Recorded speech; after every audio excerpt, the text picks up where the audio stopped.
There's been a history of enthusiasm for protein in the nutrition world. A century ago, the protein requirements were more than twice what we know them to be today. This enthusiasm peaked in the 1950s, and with the United Nations identifying protein deficiency as a serious, widespread global problem. There was a protein gap that needed to be filled.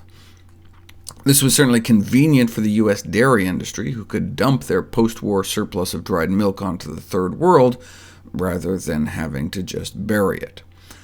But this led to the Greatprotein Fiasco.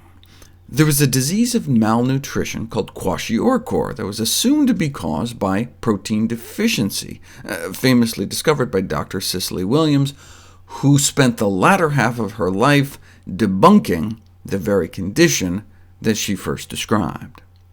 Turns out there's no real evidence of dietary protein deficiency. The actual cause of kwashiorkor remains obscure, but fecal transplant studies suggest changes in gut flora may be a causal factor. How could the field of nutrition have gotten it so spectacularly wrong? A famous editorial about the profession started with these words: "The dispassionate objectivity of scientists is a myth. No scientist is simply involved in the single-minded pursuit of truth. He or she is also engaged in the passionate pursuit of research grants and professional success. Nutritionists may wish to attack malnutrition, but they also wish to earn their living in ways they find congenial. This inevitably encourages researchers to make a case for the importance of their own portion of the field and their nutrient, which was protein." Science eventually prevailed, though, and there was a massive recalculation of human protein requirements in the 1970s, which at the stroke of a pen closed the so-called protein gap, and destroyed the theory of this pandemic of protein malnutrition. Infant protein requirements went from a recommended 13% of daily calories down to 10%, then 7%, and then down to 5%. However, to this day, there are still those obsessing about protein. Those promoting Paleolithic diets, for example, try to make the case for protein from an evolutionary perspective. OK, so let's ask the question: what is the perfect food for human beings?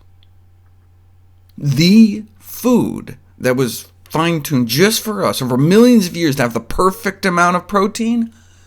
Human breast milk. If high-quality protein was the nutrient among nutrients, helping us build our big brains over the last few million years, one would expect that importance to be resoundingly reflected in the composition of human breast milk, especially since infancy is the time of our most rapid growth. But this is patently not the case. Human breast milk is one of the lowest protein milks in the mammalian world. In fact, it may have the lowest protein concentration of any animal in the world, less than 1% protein by weight. This is one of the reasons why feeding straight cow's milk to babies can be so dangerous. The protein content in human milk is described as extremely low, but it's not low at all. It's right where it needs to be. That's the natural, normal level for the human species, fine-tuned over millions of years.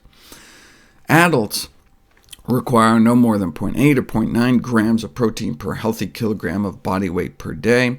So that's like your ideal weight in pounds multiplied by 4 and then divided by 10. So someone whose ideal weight is 100 pounds may require up to 40 grams of protein a day. On average, they probably only need about 30 grams a day, which is 0.66 grams per kilogram, but we say 0.8 or 0.9 because everyone's different and we want to capture most of the bell curve. People are more likely to suffer from protein excess than protein deficiency. The adverse effects associated with long-term high-protein diets may include disorders of bone and calcium balance, disorders of kidney function, increased cancer risk, disorders of the liver, and worsening of coronary artery disease. Therefore, There's currently no reasonable scientific basis to recommend protein consumption above the current recommended daily allowance due to its potential disease risks.